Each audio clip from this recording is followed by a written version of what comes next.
Olá novamente, todo mundo curioso para ver como estamos hoje? Então, eu chamo aqui a tela com a resposta da primeira enquete. E nesse momento eu vou aproveitar para fazer já a segunda pergunta do dia e última, né? Então, aqui nós vamos ver o resultado do que as pessoas que estão conosco virtualmente e também presencialmente responderam com relação ao trabalho de pesquisa e desenvolvimento das suas empresas e trabalho colaborativo. Vamos lá? Então, a pergunta foi: sua empresa trabalha com cocriação e trabalho colaborativo em pesquisa e desenvolvimento? 46% do público que está hoje conosco assinalou que sim, já trabalham em conjunto com o governo e academia. 21% sim, iniciaram recentemente essa linha. 25% ainda não, mas estão analisando e como começar. E 8% nunca pensaram nisso. Então, acho que o próximo painel que nós temos, a gente vai poder discorrer um pouco mais sobre isso e até como as empresas brasileiras e canadenses que hoje nós temos aqui como convidados trabalham nessa frente, também dando insights e pensando melhores práticas de como a gente segue com isso. E aproveitando esse momento que eu estou aqui, eu já coloco a segunda pergunta, onde eu trago que vai nos nortear para o segundo painel do dia de hoje. Eu peço para vocês irem respondendo nesse meio tempo, e depois, antes do intervalo, quer dizer, depois do intervalo, depois que nós tivermos o break e antes do painel, nós traremos a resposta dela. Então, a segunda pergunta, que vocês também encontram no papel que vocês receberam, no QR Code, é sobre a questão de comércio e investimento. E a pergunta é: relacionado ao comércio internacional, né? Com base nos resultados da empresa esse ano, até o momento, a estratégia para 2024 é... Então, nós temos algumas opções. Eu peço, por favor, que vocês participem conosco, e isso nos ajudará a guiar o segundo painel do dia de hoje. Agradeço a participação de todos. Volto depois do intervalo. Obrigada. Obrigado, Daniela. E seguindo com a nossa programação, iniciaremos esse painel dedicado a discutir tecnologia e inovação aplicadas aos negócios. Hoje temos o privilégio de reunir um grupo seleto de líderes que estão se preparando para o futuro dos negócios por meio de avanços tecnológicos. Estamos vivendo em uma era de transformação digital, onde a capacidade de adaptação e a busca constante por inovação são essenciais para o sucesso empresarial. Neste painel, exploraremos as tendências mais recentes, compartilharemos histórias inspiradoras e aprenderemos com os melhores sobre como utilizar a tecnologia de forma estratégica para impulsionar o crescimento, melhorar a eficiência operacional e criar experiências excepcionais para os nossos clientes. Para esses insights valiosos, gostaria de convidar ao palco como moderador Hélio Moraes, sócio da PK Advogados.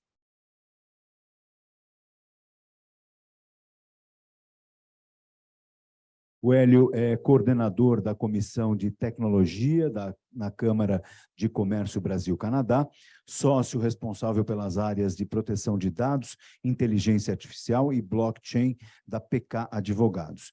Engenheiro eletrônico, graduado e pós-graduado pela Escola Politécnica da Universidade de São Paulo, advogado pela São Francisco, Universidade de São Paulo, DPO certificado pela Exim, certificado pelo INSEAD em Introdução às Tecnologias Blockchain, em 2020, é coautor de livros e artigos nacionais e internacionais em assuntos envolvendo tecnologia, inovação e direito. Como painelistas, convidamos Marcelo Teixeira, Latam Tech Líder do Mercado Livre.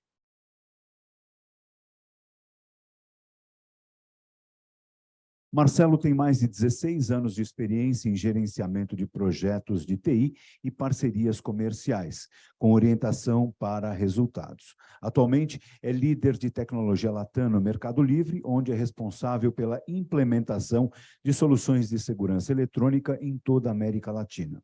Ele atuou por mais de 11 anos como Global IT Program Manager dentro da Vale, no Rio de Janeiro, e tem como objetivo impulsionar a transformação digital e soluções de segurança.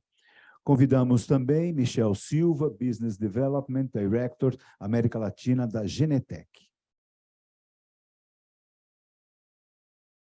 Michel possui experiência de mais de 15 anos em análise de dados de mercado, é especializado no lançamento e implantação de produtos, reposicionamento de produtos existentes, análise de rentabilidade, concorrência e desenvolvimento de estratégias de atração e retenção de clientes. Na Genetec, está lá há mais de 10 anos, como diretor de desenvolvimento de negócios na América Latina, onde em 2016 ganhou o prêmio de reconhecimento pelo trabalho e desenvolvimento de uma nova maneira de trabalhar com parceiro de negócio. Convidamos também Cecília Oteiza Aires, Investment Attraction Manager da Invest Alberta. Cecília é gerente na Invest Alberta, focada em atrair empresas e investimento para a província. Anteriormente, ela trabalhou como consultora de recrutamentos. Ela tem experiência gerenciando relacionamentos com clientes, parceiros e planejamento estratégico. Possui um MBA com especialização em desenvolvimento econômico. Convidamos também David Bresser, pesquisador e professor da Universidade de Alberta.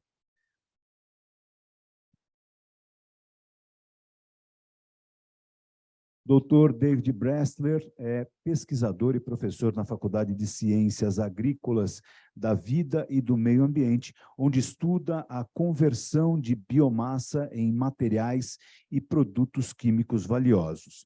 Além disso, ele é o inventor e fundador da Forge Hydrocarbons, uma empresa de tecnologia que produz hidrocarbonetos a partir de lipídios, por meio de um processo termoquímico. Ele recebeu reconhecimento internacional e foi nomeado para o Clean 50 do Canadá em 2017. Convidamos também o senhor Ramiro Warhaftig, presidente da Fundação Araucária. O senhor Ramiro é engenheiro civil formado pelo UFPR, com mestrado em planejamento energético pela UFRJ e doutorando em tecnologia e inovação na Universidade de Tecnologia de Compiègne, UTC, na França. Já foi secretário de Estado da Educação do Paraná e secretário da Ciência, Tecnologia e Ensino Superior. Também atuou na Secretaria de Estado da Indústria, Comércio e Turismo do Estado do Paraná.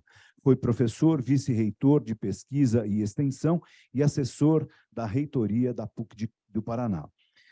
Nos últimos anos, esteve na Itaipu Binacional, ocupou o cargo de diretor superintendente do Parque Tecnológico de Itaipu.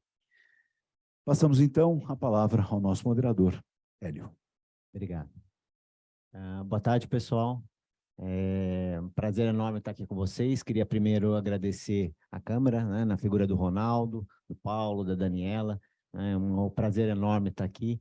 E uma responsabilidade grande também a gente fazer a entrega desse painel com bastante conteúdo, né? Tivemos saudando também as autoridades que estão aqui presentes.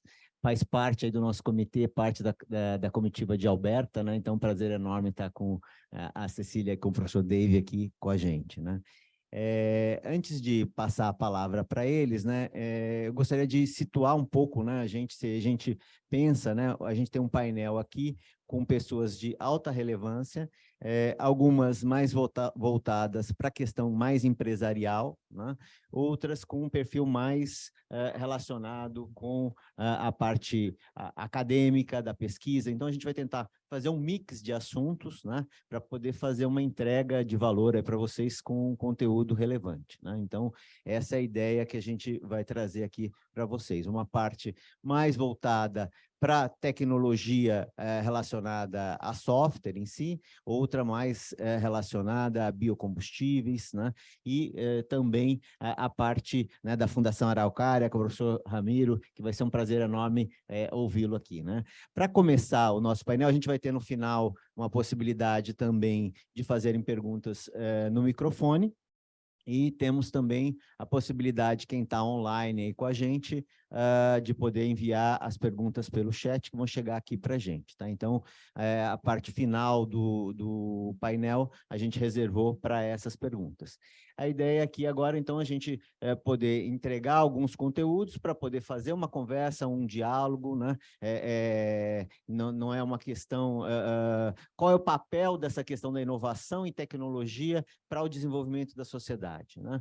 Eu tenho acompanhado muitos anos aqui no Brasil, já trabalhei com muitas instituições de pesquisa, trabalhei, né, fiz uma parte acadêmica e vejo ainda como é no Brasil, né, um certo distanciamento da universidade, embora fiquei muito satisfeito com o resultado da pesquisa, Daniela, que é 46% ali, me foi bastante impressionante, gostei bastante ali do resultado, né? É uma coisa que mostra para a gente que as empresas estão buscando mais a universidade, e eu acho que a gente tem que desmistificar essa questão. O Brasil, durante muitos anos, teve um afastamento da universidade, da indústria e da pesquisa, como se fosse a pesquisa tivesse que ser uma pesquisa pura e não aplicada em resultados e negócios, né? Então, eu acho que a gente está despertando um pouco para isso, tanto é que o Brasil, se a gente compara em números de patentes, por exemplo, com países, inclusive países asiáticos, quando a gente se compara com Coreia, por exemplo, que começou, né, nos anos 60, estava mais ou menos parecido com o Brasil,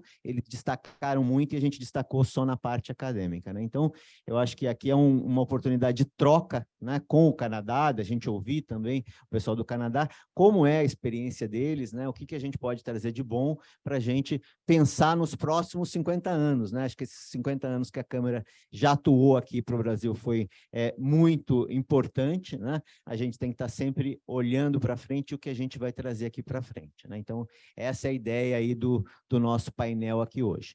Para começar o painel, só para a gente fazer um aquecimento aqui, né? E para as pessoas também se conhecerem, se apresentarem, eu vou pedir para seguir aqui na sequência, começando pelo Marcelo, Michel, a Cecília, professor Dave e Dr. Ramiro, fazendo uma breve apresentação do seu histórico, né, em relação a essa questão da inovação e da tecnologia, né? Como é que você vê isso? Qual que é a sua experiência em termos, né, na empresa que você está atualmente ou no histórico, né, que você tem, né? Se teve algum relacionamento, principalmente nessa conexão com a academia ou não, ou a internacionalização também, né, que é o papel do nosso painel aqui, nessa questão, né, com o Canadá principalmente, ou de uma maneira geral, né, o que é a dificuldade da internacionalização. Então, vou pedir para você começar, Marcelo, e depois a gente vai fazendo na sequência. O professor Dave vai falar em inglês, né, ele está com a tradução simultânea ali, mas a gente deve conduzir em português o painel, tá? Obrigado, Marcelo. Obrigado, boa tarde a todos. Me chamo Marcelo Teixeira, como já foi apresentado, sou líder de tecnologia hoje no Mercado Livre.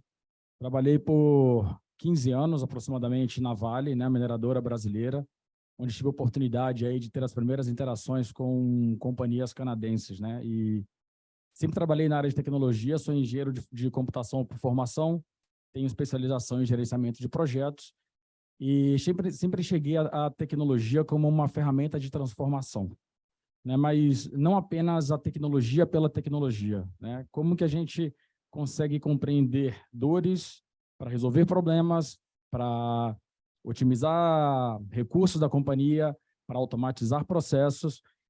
E durante essa minha experiência, eu posso aqui destacar a parceria junto com a Genetec, né, ao longo de anos, especialmente a minha, que vim da Vale, já tinha um contato com a Genetec, então fizemos uma transformação significativa na companhia quando a gente fala de segurança, na perspectiva de segurança de pessoas, segurança de ativos. E isso foi possível, obviamente, porque a Genetec não apenas, né, se portou como um parceiro nessa relação, como especialmente esteve conosco nos momentos mais difíceis, né? Mais difíceis, leia-se em todos os aspectos. De dificuldade com a tecnologia, os problemas de proteção, né, de cuidado com as pessoas, e aí a tecnologia focada em segurança, né, na Vale, ela é muito aplicada nesse sentido, e também na segurança de ativos. Quando eu mudei para o Mercado Livre no ano passado, em junho do ano passado, encontrei a Genetec também atendendo ao Mercado Livre. Então, nesse momento, iniciamos, né,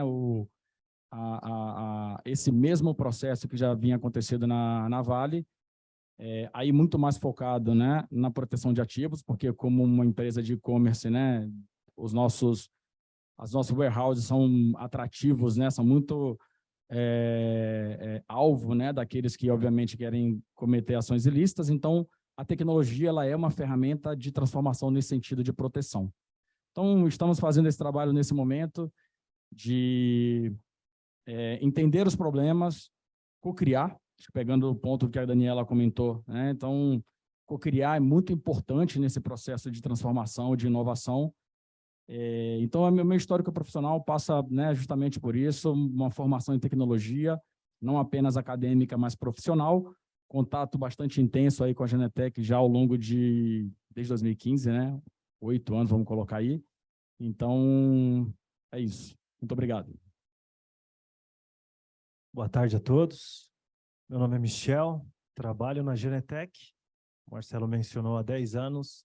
Genetec tem 10 anos de presença aqui no Brasil, então estou desde o início. Começamos com 3 pessoas, eu, vice-presidente da América Latina e o diretor de engenharia para a América Latina. E agora no Brasil nós estamos com uma presença de 25 pessoas e na América Latina como um todo mais de 70 pessoas. Uma coisa que não foi dita do meu currículo, que eu gostaria de mencionar, porque durante muitos anos a gente vem sofrendo, mas agora eu acho que é a hora da redenção. Eu sou São Paulino, então gostaria de deixar isso claro. Provavelmente perdi uma parte da plateia agora, mas outras eu ganhei. Bom, quando falamos em digitalização, quando se fala em digitalização, como que eu posso resolver o problema da minha companhia com software, com sistema, com tecnologia, né? Então, toda empresa que está pensando em digitalizar, se ela pensa em tecnologia primeiro, essa empresa está pensando em inovação. Então, o papel da Genetec, uma empresa canadense, quebequense, e é ser disruptivo.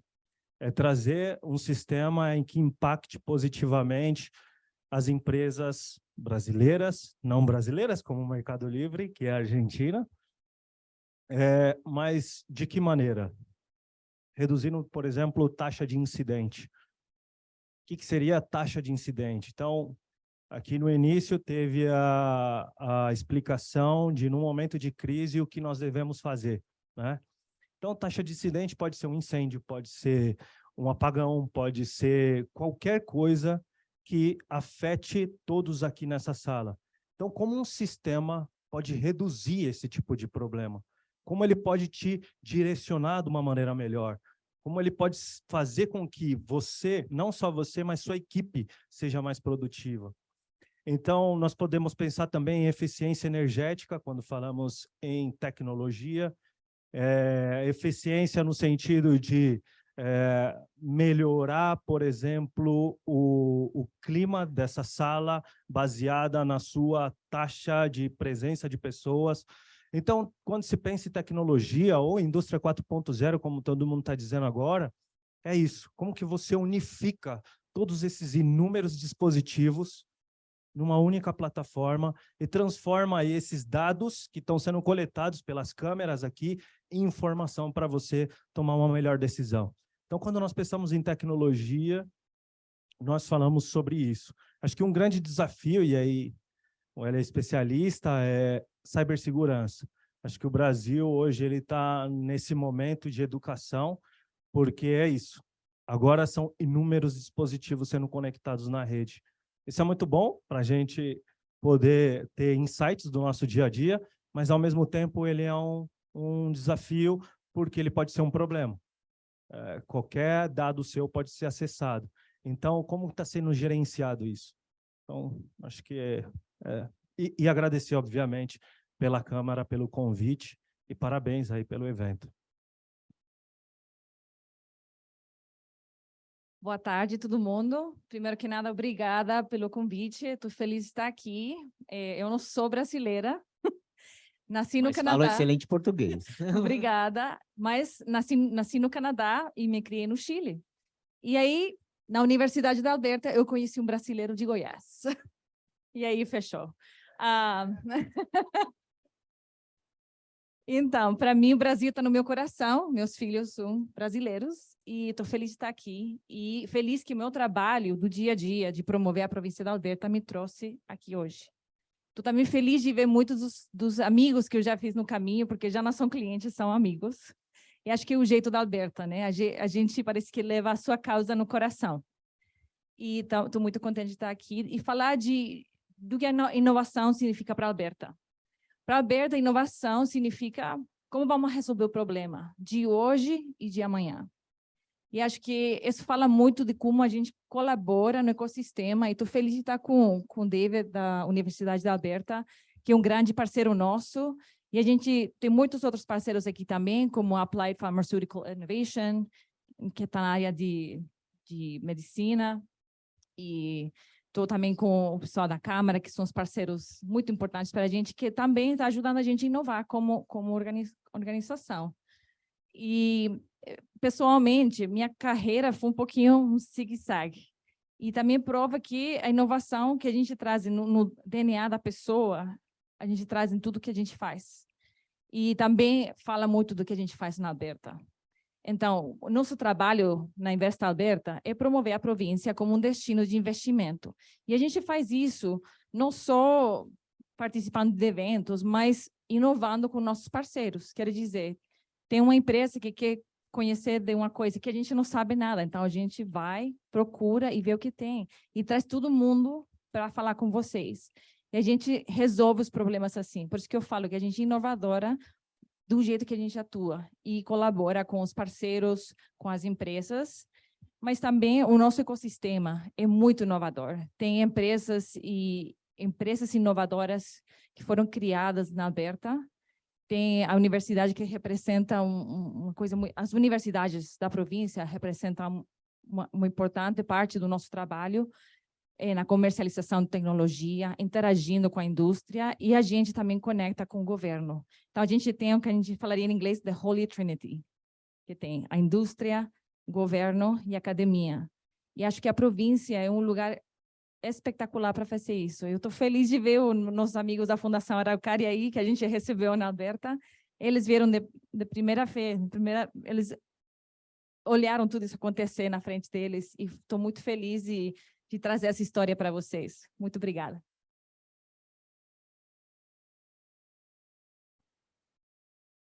Thanks again very much for the CCBC for the invitation. And I would like to say I've thoroughly enjoyed the warm hospitality, and I have to say I'm almost unsurprised. Having been in Brazil before, the warm hospitality, generosity is much appreciated and expected, because that's Brazil's reputation, at least for me coming from Alberta. I would say, at the risk of sounding a little bit like a goldfish, my career over 20 years has navigated many different fields. I'm curiosity driven at the core, and Alberta, if we describe it as nothing else, I'm a rare oddity in that I'm an Albertan professor from Northern Alberta. So I'm very deeply rooted in a province that's got strong resource sector underpinning of the entire economy. And for me, fortunately, having energy, agriculture, forestry, all our primary industries, petrochemicals in one province has allowed me to eke out an ecosystem and a career living at the interface of those disciplines. So myself and my colleague Christian Gonzalez join us from the University of Alberta. For those that aren't aware, the University of Alberta is a top 5 university in Canada in terms of size, very similar to McGill, their competitor size-wise in the east, which brings Quebec and Alberta together in many fronts. And I work in the bioindustrial space. So for 20 years, I've worked on pathways to convert ag and forestry byproducts, never waste, but byproducts into fuels, chemicals, and materials. And to do that, to work in the processing space, you need partnership. You need the government, you need strong policy interface, you need industry, and definitely in Alberta, there's a heavy interface on investment and company partnerships. And I hope we're going to get into that a little bit, but my colleague here, Christian, is here as a kind of the lead of the enterprise model at the university. So as we've prepared, I talked about being an innovator, or you've heard about that, spinning out a company, working with multinationals like Novozymes, DuPont, and Forge. The company we spun out has partnered with Shell, Chevron, Lockheed Martin, so quite an ensemble. But really, the university is mobilizing in that direction even more so than we have traditionally. And so we've taken 18 disparate faculties and actually merged them into colleges. And so I represent the College of Natural and Applied Sciences as the Associate Dean STEM Research, which means all of the aspects of research around STEM are now of my interest, and the goldfish can meander between engineering and science and agricultural life environmental sciences, which is our forestry agriculture faculty that I'm actually home-based in. And what that allows us to do is focus now outward on international partnerships. So lo and behold, for me, I'm a bioresource researcher.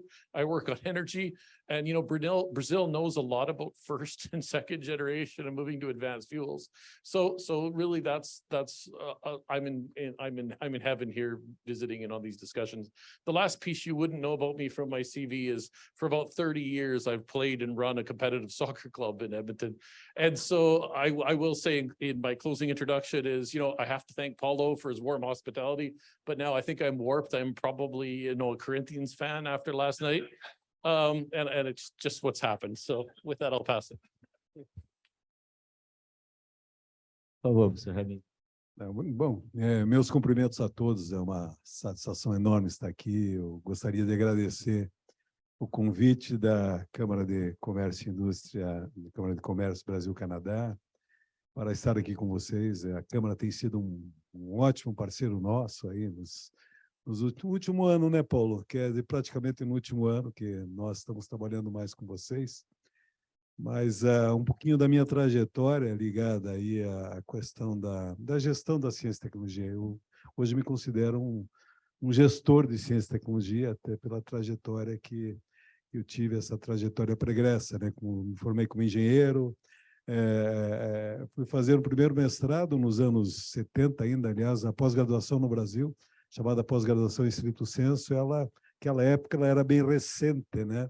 A pós-graduação no Brasil, ela começou em 1900, no início dos anos 60, né? Com a criação do CNPq e da CAPES nos anos 50 e depois com o primeiro programa de mestrado no Brasil, que foi constituído aí, alguns falam que o FRJ diz que é dela, a USP diz que é dela, mas foi aí por esses anos de 62, 64. Então, era muito recente. Fui fazer um programa de mestrado na área de reatores nucleares, né? Então, era bolsista da Comissão Nacional de Energia Nuclear, e aí cheguei à conclusão que não gostaria de trabalhar com reatores nucleares e fui trabalhar com energias renováveis, né? Uma coisa que trabalhei muito durante a minha vida como pesquisador e como gestor de programas e projetos de ciência e tecnologia, e trabalho até hoje.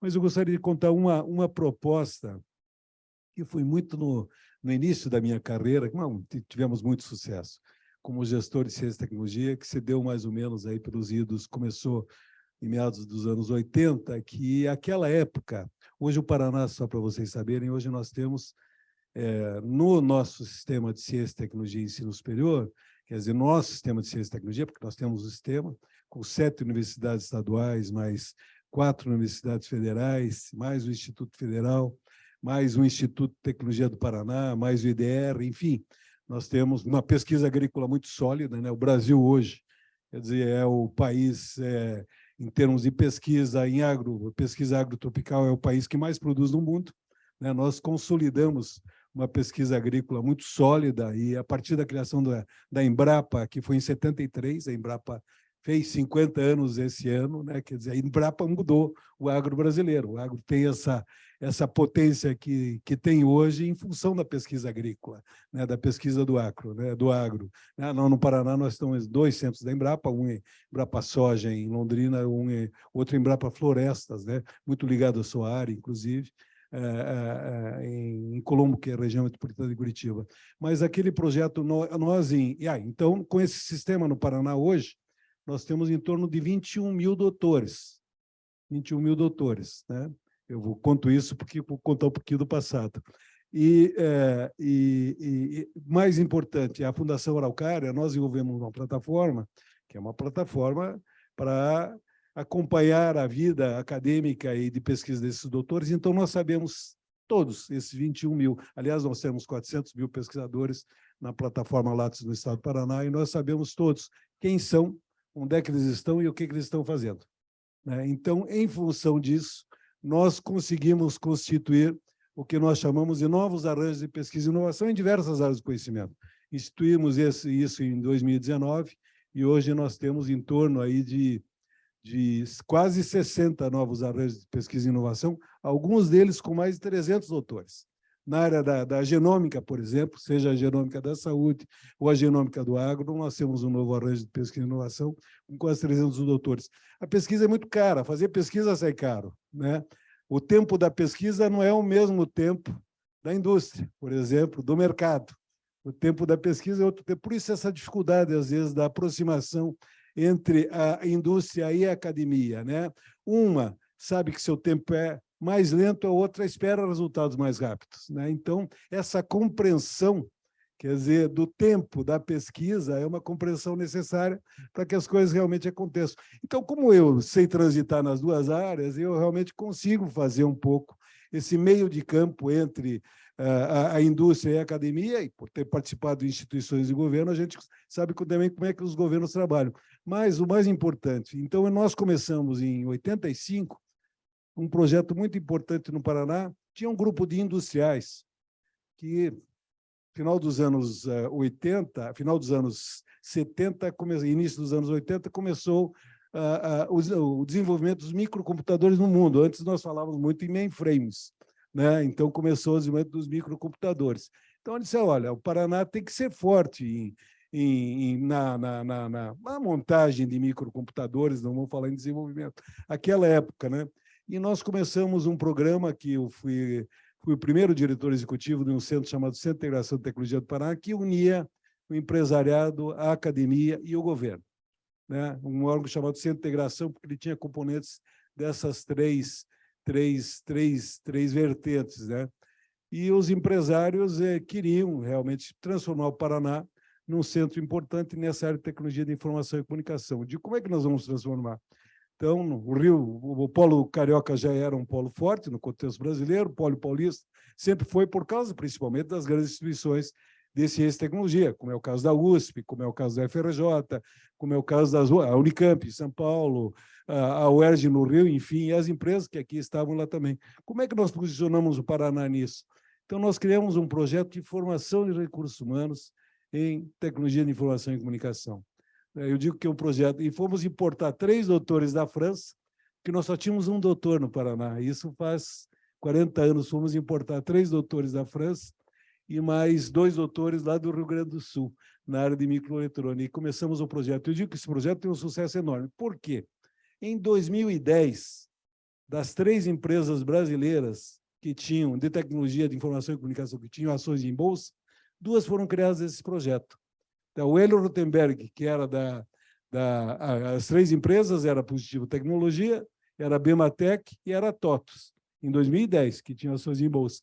2 delas foram criadas nesse projeto. O Hélio Rotenberg foi professor da primeira turma do projeto de Informática Industrial e o Marcel e o Ivone foram alunos da primeira turma. Eles eram os proprietários da Bematec. Então, se nós trabalharmos juntos, quer dizer, academia, governo e empresa, tá? As coisas realmente acontecem, não deixam de acontecer, né? Então, e nós precisamos nos conhecer e entender, quer dizer, a cultura é dos outros entes.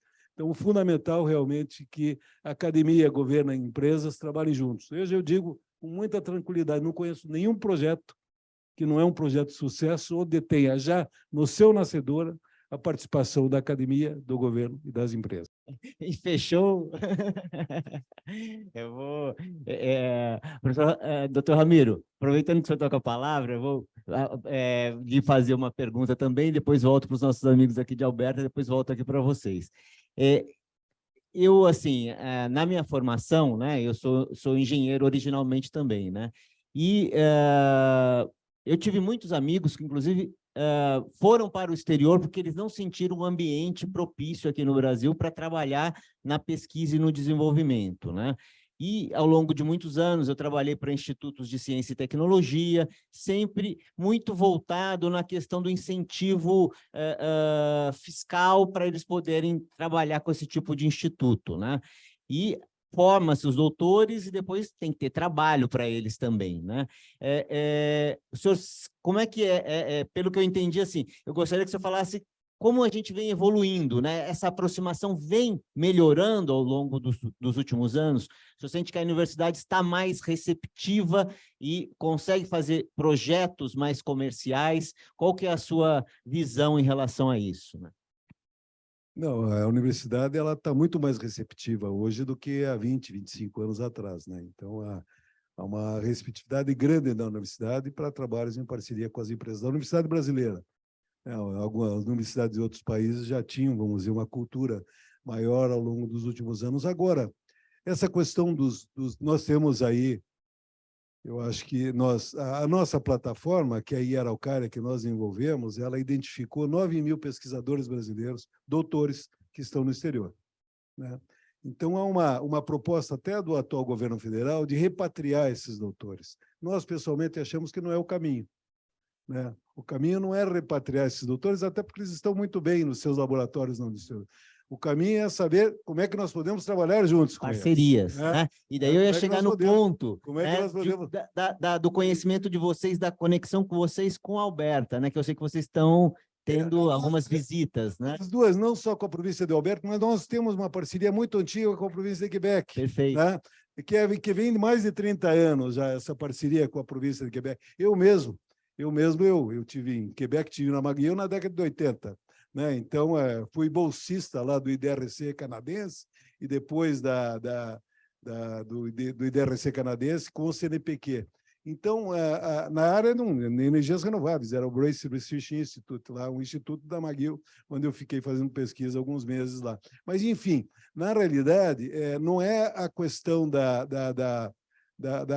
a parceria com a província de Quebec é importante, com a Alberta surgiu mais recentemente, né? Então, nós temos algumas parcerias com o Quebec muito importantes. Nós tivemos recentemente em Quebec, até fomos recebidos, a Margarida estava lá para nos receber, a Thaís e o Jason nos organizaram a nossa visita lá, que, aliás, foi uma visita, fomos em 6 ou 7 paranaenses para lá, e foi muito bem. Então, nós fizemos uma parceria, o Paraná hoje, a Fundação Araucária tem uma parceria com a FRQ, que é o Fundo de Recherche de Quebec, para apoiar projetos conjuntos de pesquisadores canadenses e brasileiros, e nós também temos um programa, nós queremos que o Paraná seja o maior hub, vamos falar em sustentabilidade aqui, né, muito, a embaixadora falou da questão da prioridade para a sustentabilidade, que o Paraná seja o maior hub brasileiro na produção da chamada madeira engenheirada. Né? Madeira engenheirada é um novo tema que está surgindo comercialmente mais de 5 anos para cá, no mundo inteiro. É uma febre no mundo, e a província de Quebec já tem realmente uma estrutura de madeira engenheirada. Nós estamos fazendo uma parceria com a província para construir um hub de madeira engenheirada lá em Guarapuava. No caso de Alberta, a pesquisa do agro é muito importante, o Márcio e a Eliane estiveram lá, né? Também junto com o Paulo, e nós temos aí um foco muito voltado à questão do agrobusiness, né? A questão da produção de alimentos é muito importante, né? E também gostaria de dizer, nós temos, viu, professor, nós temos um grupo de pesquisas muito sólido em o que nós chamamos, é um novo arranjo de pesquisa e inovação, em hidrocarbonetos renováveis. E estão trabalhando com pesquisas da produção de hidrocarbonetos através da lignina também, que é a sua pesquisa base. Gostaria que nós tivéssemos oportunidade de pô-lo em contato com esse grupo lá no Paraná. Mas é isso que eu teria a falar. Né? Excelente, acho que vai ser a oportunidade do professor David comentar um pouco sobre isso, né? E só a última coisa que eu ia te perguntar, por que o Canadá? Né? Como é que foi essa relação assim? O Canadá é um país muito bom de parceria, né? Quer dizer, nós queremos cooperação, nós não queremos comprar serviços. Hoje, a ciência brasileira não quer muito mais essa relação da compra de serviços. Nós temos um sistema muito consistente e robusto de ciência e tecnologia no Brasil em relação aos países desenvolvidos. E nós não queremos comprar serviços. As instituições americanas, em geral, querem vender serviços. É muito ruim cooperar com... Não tem uma cooperação, não é a via de mão dupla. Quer dizer, as empresas podem ir, fazem um acordo, fazem um contrato de transferência de tecnologia, mas aí você não consolida uma base de pesquisa. Então, países... o Canadá é um país muito bom para se cooperar, né, em ciência e tecnologia. Eles têm o Brasil como prioridade, o Canadá tem o Brasil como prioridade, e nós também temos o Canadá como prioridade. Então, são poucos países do mundo que nós podemos realmente trabalhar em parceria, né? Quer dizer, é uma co-construção, é um co-aprendizado, são arranjos colaborativos e institucionais. Então, isso que funciona. Excelente, muito obrigado. Professor Davis, se eu ia pegar a palavra, por favor, falando um pouco sobre, né, o professor Ramiro levantou um pouco essa questão da pesquisa nos hidrocarbonetos, né? Acho que você pudesse esclarecer um pouco, né, como que você vê, que vocês têm de desenvolvimento lá, né, em termos de oportunidades. Eu acho que seria interessante para a gente. Thank you for the lead in. I think I'm going to start a little earlier, if that's okay, before the question. And I think there is some major trends that are happening globally that explain what we're seeing. If you go back a couple decades, we had an explosion in computing power in IT. And that has changed like the Industrial Revolution. We have two following revolutions that are happening and accelerating. The first is really getting really small. So as we move into nanotechnology, we move now into quantum technologies. We're unlocking incredible power to do research and to ask new questions. In the life sciences, I sequenced an organism last week for $20 and it took 2 days. That's where we are now, away from the human genome project that was crazy, large, and very expensive. What does this mean? It means the world is accelerating in our ability to do research and technology. So if you understand that's happening, the other thing that happens is all these new technologies are really expensive as you start scaling up the infrastructure. We've seen nanofabrication facilities here. We have them in Alberta. But what we're seeing is a move to consolidate these resources. So universities work together to strategically locate where these big national centers go, which means the universities have to work amongst themselves and be collaborative. But what that also unlocks is that industry doesn't want to have to build their own nanofab and their own quantum computing center. And so industry is drawn into partnerships. So from my perspective, what I see in Canada as Associate Dean, and actually Christian's job, we've created an enterprise arm to put some of these complicated deals together, is industry wants to get access to expertise and infrastructure. Universities need to collaborate. The other trends and the buzzwords in Canada, number one for me is impact. So how are we seeing translated impact of the research we're doing? Number two, the INFAD, but really important, is interdisciplinary and multidisciplinary. So how do we bring the different experts together? The best way to do that is in centers and through large, complicated partnerships. So then the third thing we get into is really internationalization.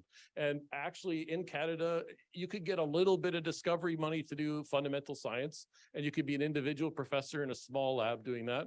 But the orders of magnitude of funding when you move industrially applied are at least 10x, if not more, in terms of that much more research dollars. So the federal and provincial governments, both in Quebec, Alberta, and Canada, are all about leveraging and partnerships.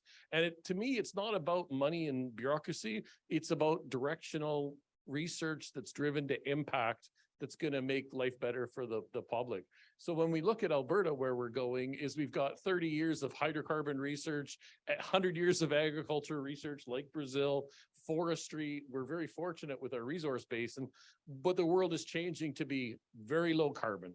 So, we have major plays in Alberta, as you heard, hydrogen, carbon capture, sequestration. How do you now interface your needs in the petrochemicals with your energy, with your sustainability, and drive value back to producers, agriculture, and forestry? And so it's getting more complicated, but as we do this and we bring in more partners, international, and working with industry and government, has to be tied in, not just from here's the bank, pay the money, but from let's set up the policy framework that's long-term, stable, and makes these sectors and these new technologies investable for the venture capital world and the strategic investors. And so what we're seeing, back to the question in the hydrocarbon world, is yes, we want very low carbon or zero carbon energy resources. We're going to need things like aviation fuel to power over the next 30 years. So how do we do that? That's where I'm spending my days now. But it's all being done with sustainability.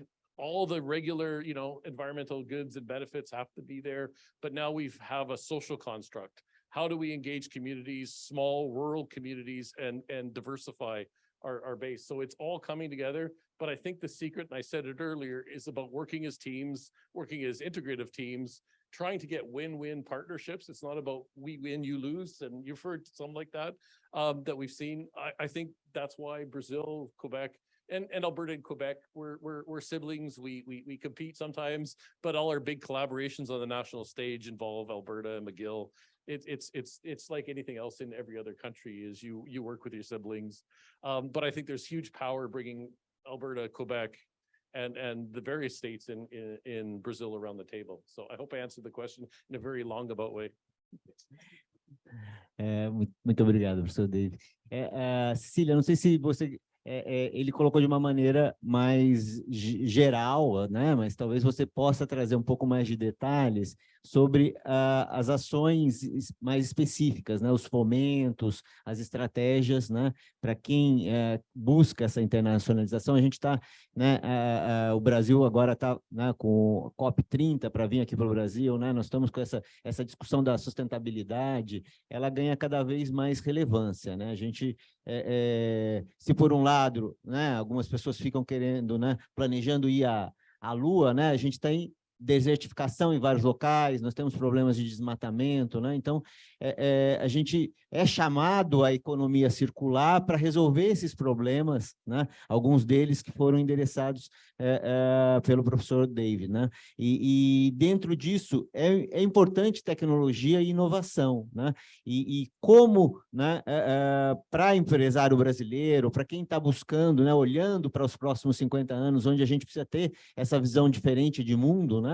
Como que esse ecossistema, né? No caso, você está falando por Alberta, mas não só Alberta, como o professor David destacou, né? O Canadá como um todo tem esse ecossistema, mas talvez você tenha mais propriedade para falar especificamente aí em relação a Alberta, como atrair esse tipo, né? E como fomentar esse tipo de iniciativa, né? Sim, acho que é muito importante. A gente acha que já tem bastante histórico entre os países de colaboração acadêmica, e acho que estamos com muita oportunidade de acrescentar aquela colaboração. O meu colega Christian da universidade estava compartilhando que na universidade só tem mais de 150 estudantes de graduação do Brasil, em diferentes áreas. Então, como utilizar aqueles recursos, né, e aquelas parcerias naturais que acontecem quando as pessoas estão fora, e como o professor Ramiro também falou, né? A gente não quer que eles voltem para o Brasil necessariamente, mas como vamos trabalhar com eles. Então, nosso trabalho na Invest Alberta é justamente isso, como trazer todo mundo aqui na mesa para conversar com as empresas que estão interessadas em inovar e se expandir fora. Então, por exemplo, a gente fala que tipo de incentivos, programas existem, seja para pesquisa, seja para estabelecimento de novos escritórios, de manufacturing, desculpa, às vezes o português esqueço algumas palavrinhas. Mas a gente também tem um relacionamento muito estreito com a comunidade de startup da Alberta.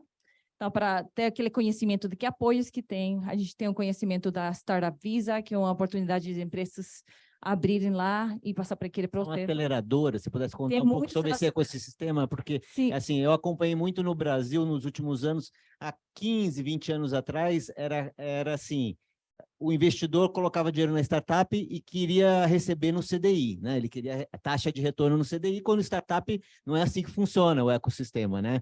Então, como que é fomentado, né? Para propiciar, porque nasce a empresa, né?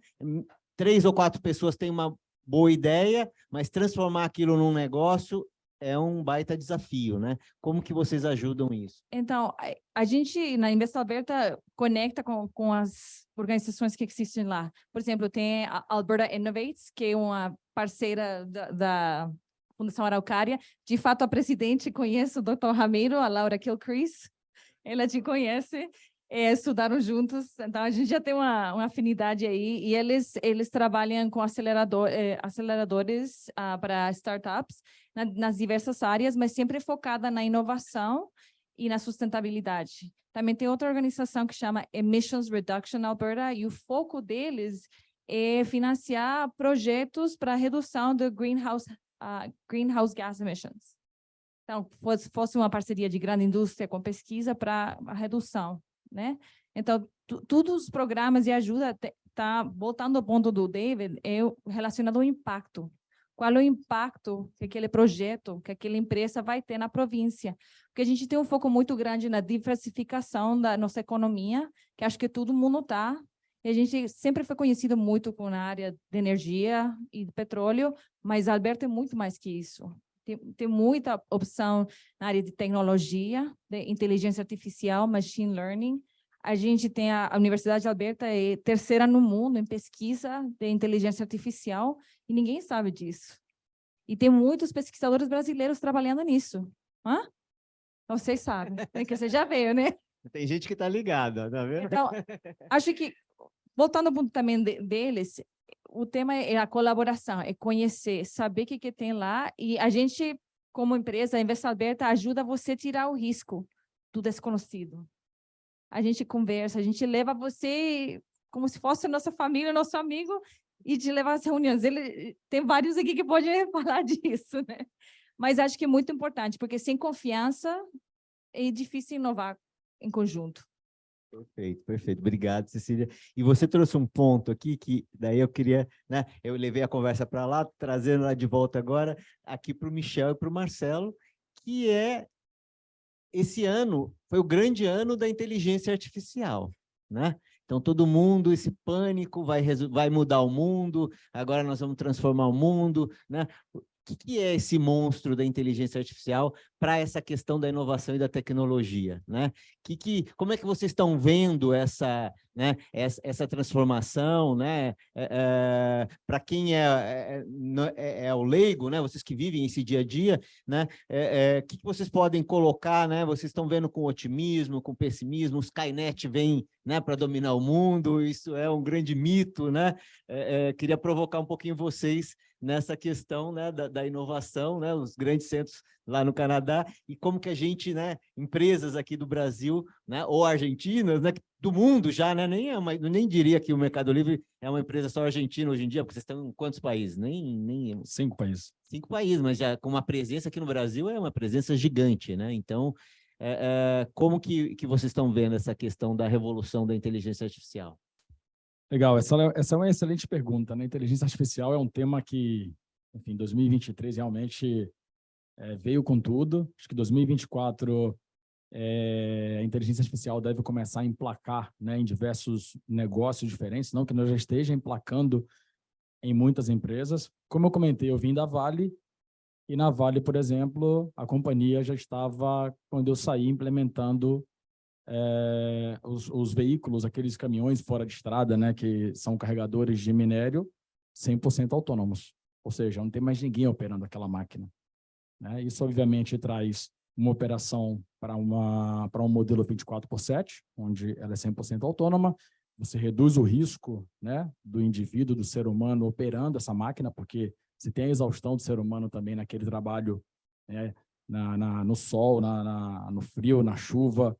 Então, você não tem mais essa mão de obra operando a máquina. Essa mão de obra ela passa, obviamente, para um centro de controle, ela passa a monitorar esse equipamento de uma forma diferente, né? E não mais a operar esse equipamento. Falando de segurança eletrônica no âmbito geral, né? E falando um pouco de Mercado Livre, fazendo um mix aí com um pouco do que foi Vale também, a gente falou de cocriar, né? Então, a gente começou, na época, na Vale, um processo de entender, no momento em que o colaborador passa o crachá, por exemplo, para acessar uma operação da Vale, isso leia-se Mercado Livre agora também, né? Em quanto tempo essa informação de um crachá, né, que está sendo portado por um colaborador, um visitante, um terceiro, em quanto tempo entre passar esse crachá nesse leitor e liberar um acesso a uma catraca, a uma porta, esse dado chega efetivamente no banco de dados, né? E aí, quando a gente fala de banco de dados, essa informação no volume, estou falando de 2 empresas gigantes, né? A gente está falando de muito evento de entrada e saída de pessoas. Quando a gente fala de inteligência artificial aplicado a esse negócio especificamente, é entender, e aí vou fazer a analogia aqui do que trouxe o Michel, o que pode ser aplicado a uma sala como essa se a gente tivesse um controle, e aí esse controle não necessariamente precisa ser feito através de crachá, né? Ele pode ser feito através de imagem, ele pode ser feito, né, o registro, ele pode ser feito de QR Code, enfim, diversas formas. Como que a gente utiliza essa informação para se beneficiar dela e, através da inteligência artificial, trazer os inúmeros benefícios?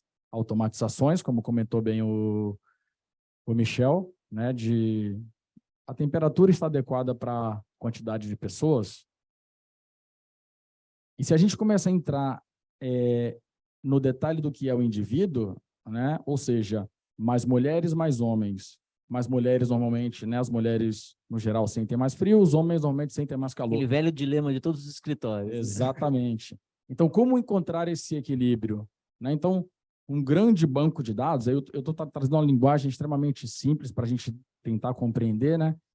Um grande banco de dados enriquecido dessas informações pode, obviamente, trazer uma série de automatizações, né? De otimizações de processo ou coisas similares para esse nosso universo.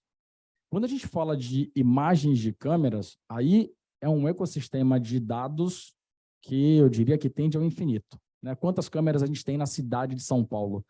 Essas câmeras, não apenas na cidade de São Paulo, mas nas grandes companhias, de um modo geral, elas hoje são utilizadas para um trabalho reativo, né? Então, toda vez que a gente tem um problema, a gente recorre à câmera como um recurso de deixa eu ver como aquele problema aconteceu. Onde entra a inteligência artificial nesse contexto? Vamos tentar prever o problema baseado, provavelmente, no histórico, né, de quantas vezes aquele evento ocorreu naquela localidade, naquele ponto específico. Na Vale, a gente tinha uma inteligência artificial, né, humanizada, né, eram as pessoas que conheciam muito, né, conhecimento empírico é um negócio genial, né? Que em determinados períodos do ano a gente já sabia que ia ter manifestação na frente das operações. Então, o Dia das Mães era um desses dias. Então, a inteligência artificial humanizada entendia que todo Dia das Mães vamos ter um evento de manifestação. Então, precisamos nos preparar porque os colaboradores entrarem e saírem naquela operação específica, né, trazia essa característica de, opa, peraí, como é que eu cuido dessa situação? 100% conhecimento empírico, mas a partir do momento que a gente começa a utilizar, e aí a imagem das câmeras, eu acho um negócio genial. Esse dado, que ele é muito rico, porque se a gente tem câmeras aqui, né, ela é um dado, obviamente, que está sendo levado para um banco de dados, isso pode alimentar uma inteligência artificial, a gente pode entender, inclusive, a taxa de utilização dessa sala, né? Quantas vezes a gente tem evento no ano nessa sala? Quantas vezes no mês a gente tem? Quais são os períodos que a gente mais utiliza a sala, né? Pensando na ocupação aqui, onde a tecnologia, a imagem, né, enriquecida com inteligência artificial pode trazer essa informação para a gente de uma forma automatizada. Então, inteligência artificial assim, trazendo para um contexto mais prático, né, ele é muito amplo. Eu volto ao tema que eu comecei, né, o meu speech aqui, é entender o problema, porque a inteligência artificial pela inteligência artificial é a mesma coisa da tecnologia pela tecnologia. Se mal aplicada, é investimento jogado fora. Entender o problema, entender o que a gente quer resolver, entender quais são os processos que a gente precisa automatizar, quais são as otimizações que a gente precisa buscar para as empresas, para as cidades, os governos, né? E aí aplicar, obviamente, a tecnologia em cima de todo esse ecossistema, essa base de dados que a gente tem bastante enriquecida em volume, mas com pouca aplicação da própria inteligência ainda sobre elas, né? Legal, acho que vou pegar a sua conversa para passar a palavra para o Michel e aproveitando essa questão, né? se fala, né? Eu gostei muito quando você falou assim, inteligência artificial não é tudo a mesma coisa, né? As pessoas lidam como se fosse uma coisa transversal e tem vários tipos de aplicação, né? Obviamente que o movimento que o ChatGPT causou de chegar na sua casa, né? Que você usava numa companhia, na Vale, né? Então, muitas empresas já usam há muitos anos, né? Agora, isso chegar na casa das pessoas, isso causou realmente um impacto, mas eu vou conectar para você, Michel, com a parte da cibersegurança, né? O uso da inteligência artificial para o bem e para o mal, né? A gente tem visto os hackers já usando inteligência artificial para programar os ataques e as empresas também usando inteligência artificial para se defender, né? Então, como você vê que tem uma mudança, né? Nós estamos realmente diante de uma mudança ou é um processo contínuo que a gente está simplesmente um próximo capítulo, né? Ou nós estamos diante dessa mega revolução mesmo? Como é que você vê isso na prática aí? Legal. Acho que o Marcelo falou das vantagens, né? E agora você menciona a questão dos desafios. Bom, as vantagens muito bem explicadas, e se a gente coloca para o dia a dia, eu vou usar o Marcelo como exemplo, né? Quantas vezes ele vai até a geladeira e dessas vezes quantas ele pega uma cerveja. Então, a inteligência artificial vai dizer, baseado nesse dado, se ele precisa visitar Alcoólicos Anônimos ou não. Ou dizer para ele, olha, para você reabastecer sua geladeira, você precisa a cada tal dia, tá lá. Mas essas são as vantagens, né? As desvantagens, e aí a questão da cibersegurança, e que eu mencionei no início da minha fala, quando falamos de um volume absurdo de dados, e é um volume absurdo de dados que não tem hoje uma sala que possa comportar isso. Basicamente, os grandes servidores estão submersos no oceano, porque a gente não consegue tratar a quantidade de dados hoje que trafega. Não só o volume desses dados, a velocidade com que eles são transportados, e a veracidade desses dados. Então, esses dados que a inteligência artificial está tratando, quem está sendo tratado? Qual é o local por onde ele está sendo tratado? Então, aí eu acho que é o problema, acho que é um desafio. Na mão de quem estão esses bancos de dados? Né? Se for uma organização séria, pode ser trabalhado de uma maneira adequada, dar informações corretas, verídicas, mas se dependendo da companhia que trata esses dados, você está em risco, né? Como você mencionou, hoje dentro da nossa residência, os dispositivos estão conectados. Provavelmente você acorda e pede para a Alexa falar quais são as notícias do dia, quais são, né, um histórico, um evento histórico que aconteceu hoje. Então, hoje a nossa residência ela já está conectada. O ponto é, quem está acessando a câmera da sua casa? É só você? Quem está manipulando a Alexa? É só você? Então, acho que esses são os desafios. E a inteligência artificial traz um outro desafio, que eu ouço muito, que vai nos substituir? Né? Não sei.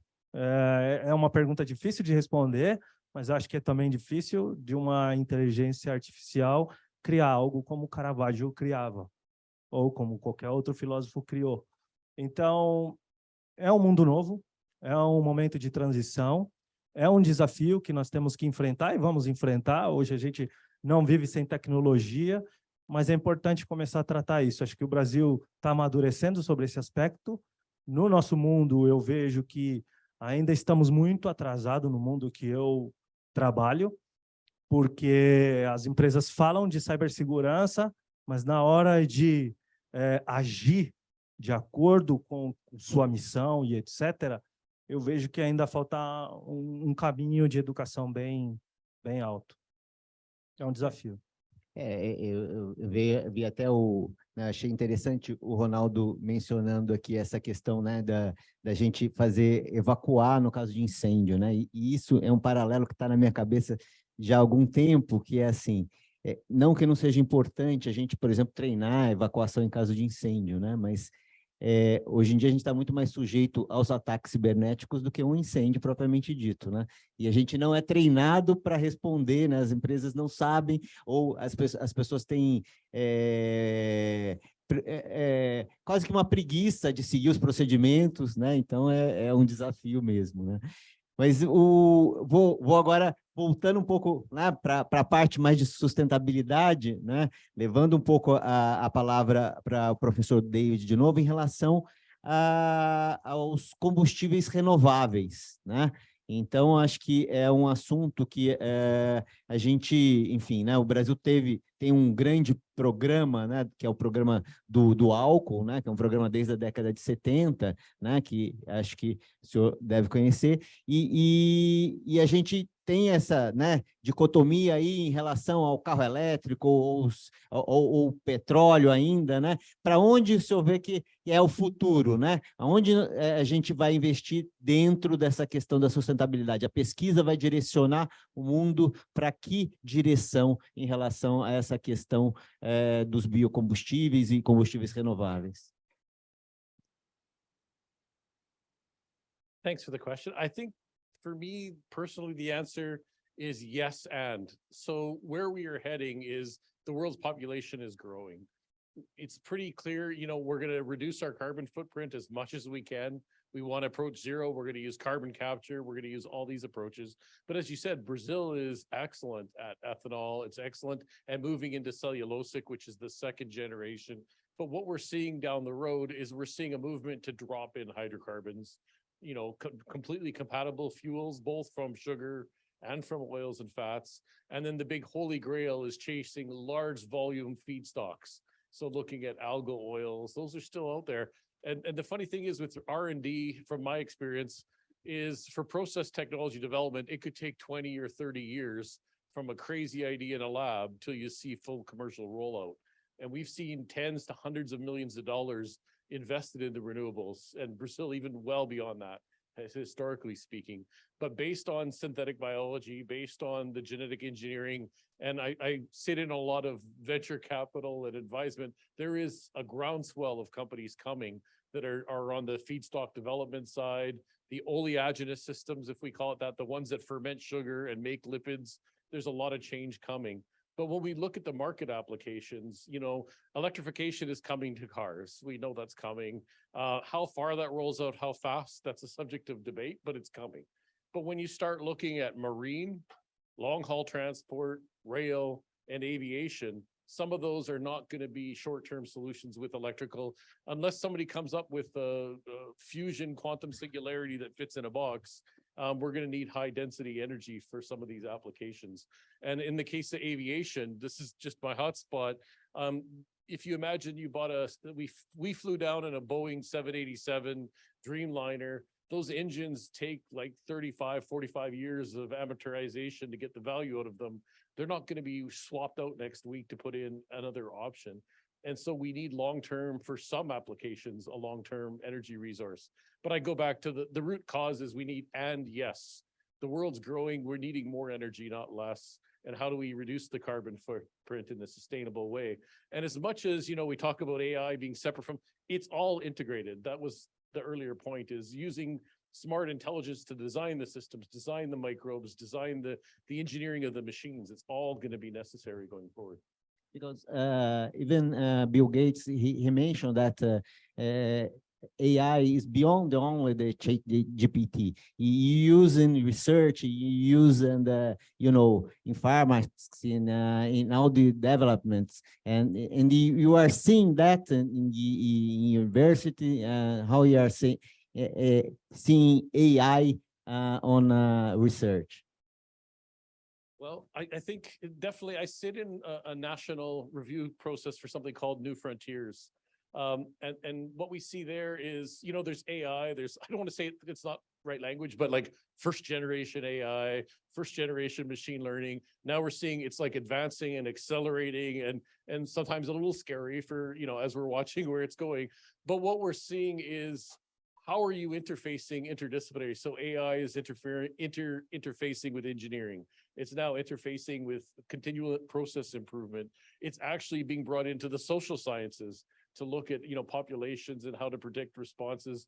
And so it's everywhere. And it's not a calculator you're using on the side. It's actually being integrated into the research design methodology in every discipline. So academics are having to become more and more, what I would say, multilingual, just in different science languages, if that makes sense. So, Thank you very much. Em advocacia, a gente está com esse dilema, né, do uso da inteligência artificial também, e costumo dizer que o advogado não vai ser substituído pela inteligência artificial, ele vai ser substituído pelo advogado que sabe usar a inteligência artificial, né? Então, claro, a gente tem que estar ligado, tem que estar antenado nas novas tecnologias e tem que estar, e eu acho que da mesma forma em todas as áreas, né? Então, o pesquisador vai ter que seguir, né, em todos esses momentos. Por favor, Cecília, à vontade. Eu só queria agregar que, ao ponto do David, da inteligência artificial e o uso responsável dele, né? Então, em Edmonton, a gente tem o Alberta Machine Intelligence Institute e o lema dele é AI for Good. Então, eles focam em pesquisa, mas também em treinamento e capacidade, acrescentando a capacidade das empresas e o uso da inteligência artificial de maneira responsável. Acho que esse é um ponto muito importante e colocando aqueles parâmetros para que o uso seja responsável no futuro.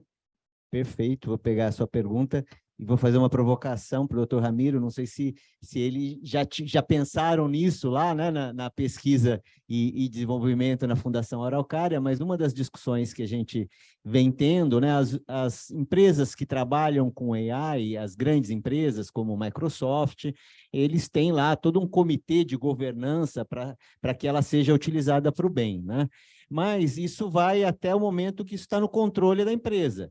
Isso, a hora que sai para o mercado, a hora que eu me apodero de uma inteligência artificial para fazer a minha pesquisa, para usar dentro das minhas aplicações, né, eu deveria ter um comitê de ética para julgar os casos que eu posso usar a inteligência artificial, assim como a gente tem comitê de ética na pesquisa farmacêutica, por exemplo, né, que tem limites do uso de determinados experimentos, né, uma das grandes discussões que se coloca, né, se a gente deveria ter esse comitê de ética, como, né, as empresas regulam o uso sem perder a inovação, que é, né, o mote do nosso painel aqui, né? Eu acho que vai ocorrer normalmente, né? Então, eu acho que, assim como é uma presunção minha, né? Assim como nós temos, no caso, por exemplo, das pesquisas médicas, nós temos comitê de éticas médicas dentro das instituições acadêmicas e outras instituições. No caso da inteligência artificial, nós também vamos ter isso, né? Então, para que pode ou não usar? Isso, é claro, ele limita um pouco o avanço, vamos dizer, de todo o processo do desenvolvimento científico-tecnológico, mas vai ser necessário. Mas eu queria só voltar um pouquinho à questão, até por causa que eu acho que isso é uma provocação e o ambiente aqui é bom. No caso das energias renováveis, no caso, por exemplo, dos chamados veículos elétricos, né? Quer dizer, eu não sei se vocês sabem, mas a indústria brasileira ela está muito cautelosa com relação à implantação dos veículos elétricos no Brasil, até porque o Brasil, no caso das energias renováveis, tem todas as cartas do baralho. Até nossa matriz elétrica, é uma matriz limpa, né? Nós temos aí um percentual muito grande de produção de energia elétrica no Brasil, de produção hidrelétrica. Agora, a eólica já tem 11% da produção nacional, a solar já tem 11%. Então, nós temos o etanol, né, que já temos mais de 40 anos de etanol da indústria do carro, veículo a álcool no Brasil. Então, não temos necessidade nenhuma de ter veículos elétricos no Brasil, até porque a pegada do veículo elétrico é maior que a pegada do veículo a etanol, maior, a pegada de carbono.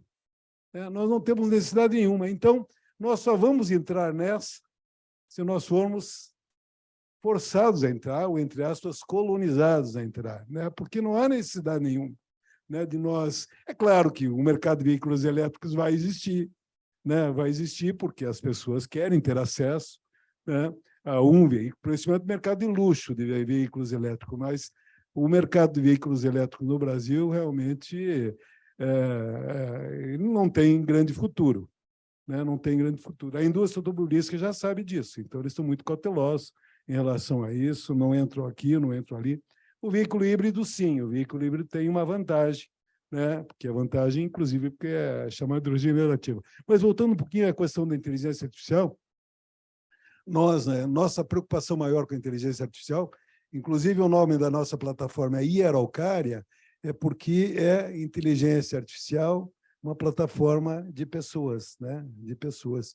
Então, nós estamos começando a utilizar a inteligência artificial generativa para ter, por exemplo, pesquisadores que se conectam através dos seus currículos, tá? Se conectam através dos seus currículos, das suas pesquisas, daquilo que eles fazem, né? Então, o uso da inteligência artificial para conectar pessoas, tá? Conectar pessoas que têm os mesmos objetivos, que têm o mesmo... Isso vai ser uma coisa realmente extraordinária. Estamos começando a já fazer isso. Ali no Paraná, ali com o apoio lá da Universidade Federal de Santa Catarina, que tem um grupo extraordinário lá de gestão do conhecimento, engenharia e gestão do conhecimento. Enfim, eu acho que vai vir por aí. Obrigado, doutor Ramiro. Nós vamos abrir agora para o público, né? Então, quem quiser pode pedir o microfone. Enquanto a gente está abrindo para o público, tem algumas entrando aqui pelo chat. E eu queria dar um aviso também, né?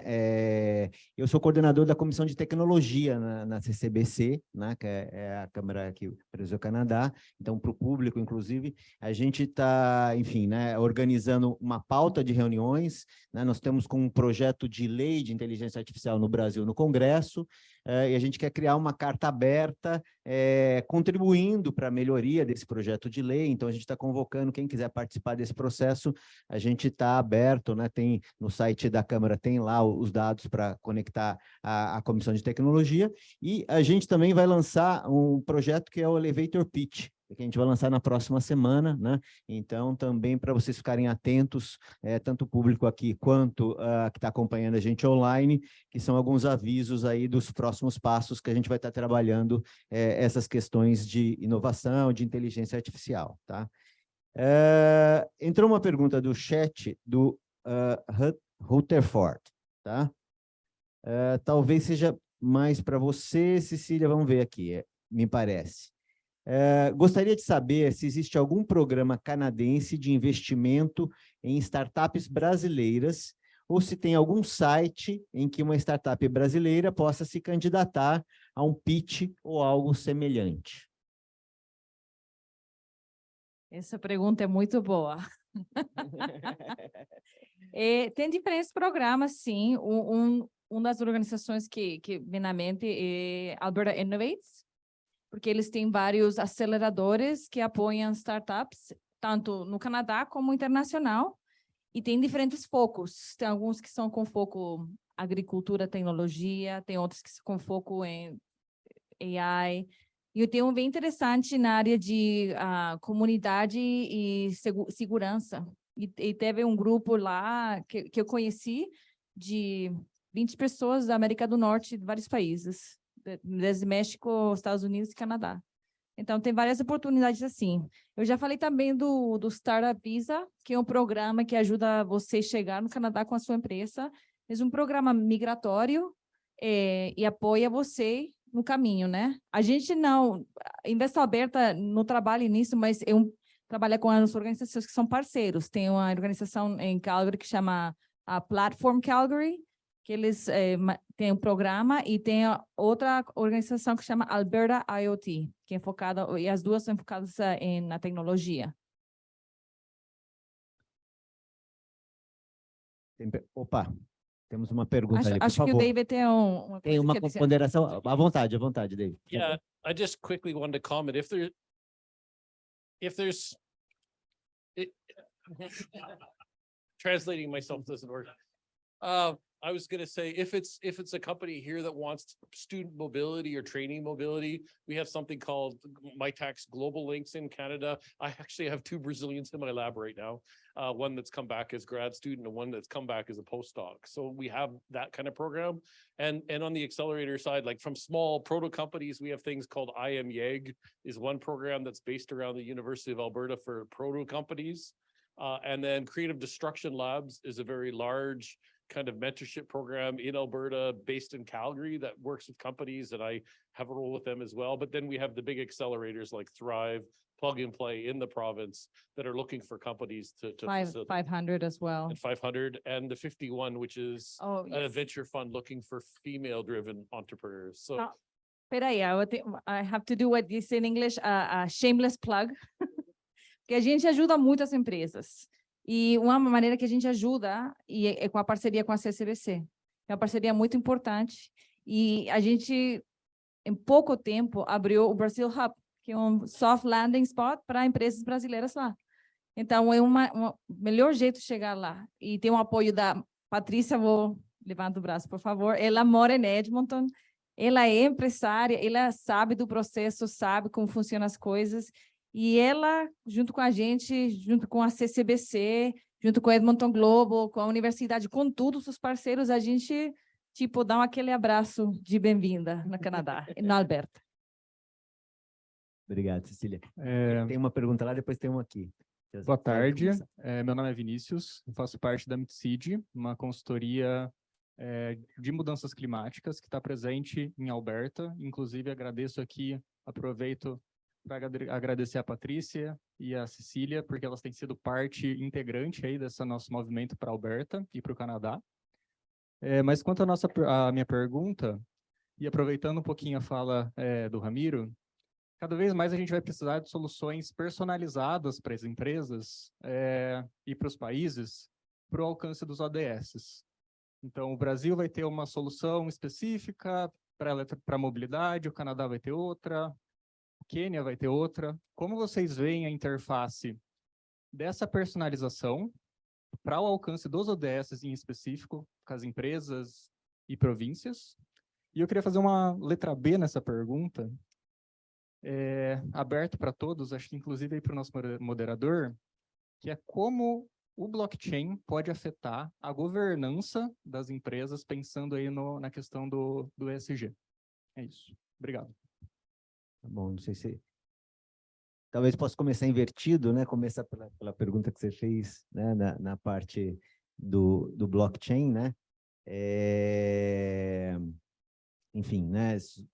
Muito rapidamente, blockchain é uma tecnologia distribuída que permite você registrar as transações independente de governos ou organizações, né? E, assim, sem nenhum tipo de partidarismo, né? A gente já colheu um fruto disso, que foi o registro das vacinas que foi feito no blockchain e que serviu como comprovação, né, no processo do ex-presidente, né? Então, assim, ele tem uma série de vantagens, né?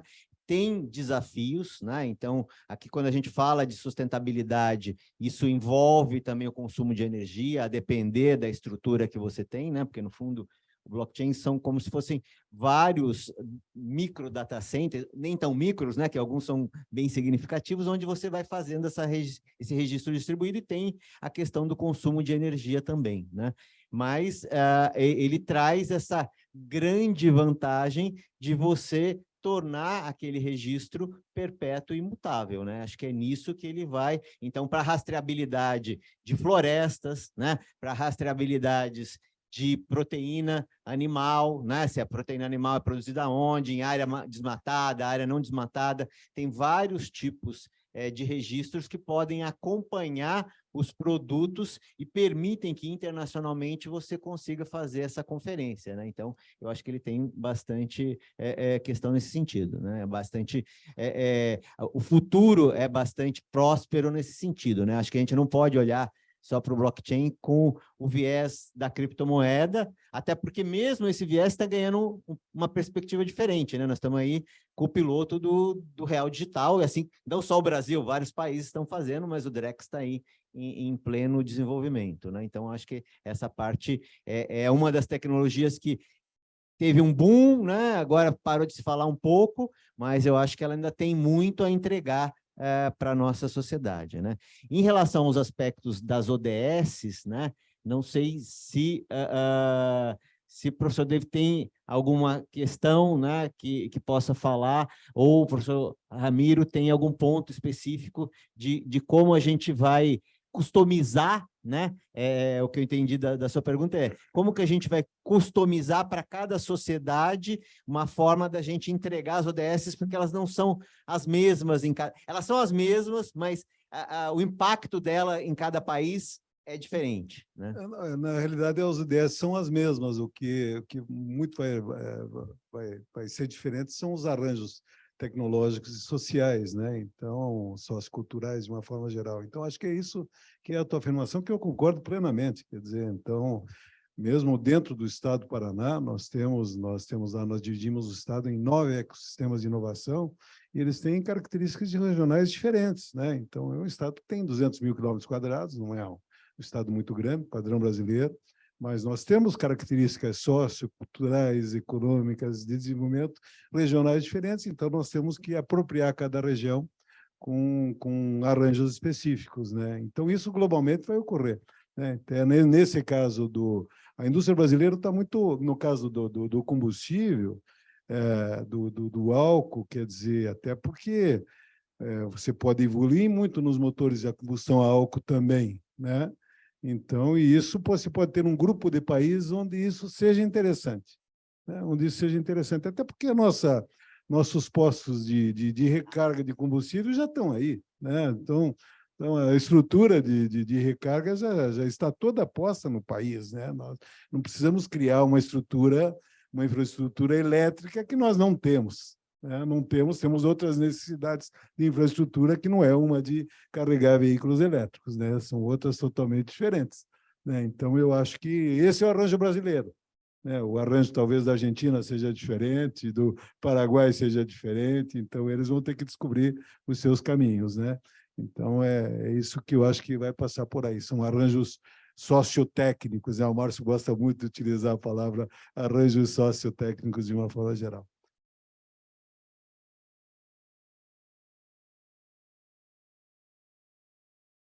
I agree completely with what was just said, but I would add on it, and maybe at the risk of, again, sounding like a goldfish, it comes down to a very simple idea that whether you're an industry, you're a government policy setter, you're an academic, people make decisions and investments of their resources based on their gut. And it's that hard decision of, do I trust what's happening? Do I have good information? Is this being driven by an ulterior agenda, or is this a real opportunity? And so the way it works is what we're doing here. I know that's the goldfish moment, but it's like, it's building trust relationships. It's communicating openly and fluently in a way that people understand. Every region's different, so they have different cultures. But if I'm asking Syngenta to invest in a project, or I'm asking a farmer to plant a new crop, they're going to make that decision based on their gut, based on their experience, on their history, and their human and their value trees. So if we're going to be in different jurisdictions, if we're going to partner, we have to take the time to think about the people that are involved. How do they need to hear the messaging, and what information do they need? And they don't all need the same messaging or the same information. And that's why we're here. And that's why you have these forums. And that's why you build the trust networks that Invest Alberta and organizations like the CCBC drive. So I know that sounds like a sales pitch, but it's real. That's the answer to the question. So, eu vou pedir desculpas para quem ainda estava com perguntas, né? A gente está com o tempo praticamente esgotado, né? Então a gente não vai conseguir fazer a pergunta, mas a gente vai ter um intervalo agora, né? Os painelistas vão estar aqui, então quem quiser pode acessar, vir conversar, né? Então a gente está à disposição. Queria agradecer a todos os painelistas aqui, acho que a gente conseguiu entregar um conteúdo bastante relevante aí para vocês. Muito obrigado.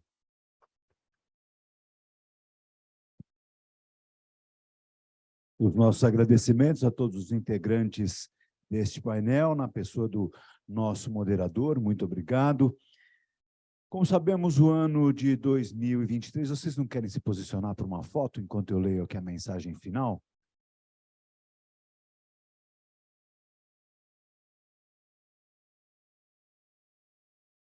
Como nós sabemos, o ano de 2023, até o momento, foi composto por diversos eventos que compõem e compuseram a celebração dos 50 anos da CCBC. Mas o ano de 2024, que já está a passos de distância, também trará novidades aos associados, aos que estão aqui presentes e para quem estiver antenado às nossas programações. Como a missão Educação Executiva, que acontecerá em março de 2024 e está com uma agenda incrível. Para mais detalhes, é só acessar o site, redes sociais ou entrar em contato diretamente com a nossa equipe de desenvolvimento de negócios. Gostaria mais uma vez de relembrar que este evento acontece graças ao patrocínio da Travel Plus, Air Canada, FCR Law, Genetec, Brookfield, BRP, Sescom Barrier Advogados, Ethos Assets, Lifetime e Nutrim. Faremos um intervalo para um café e retornaremos em 20 minutos. Até já.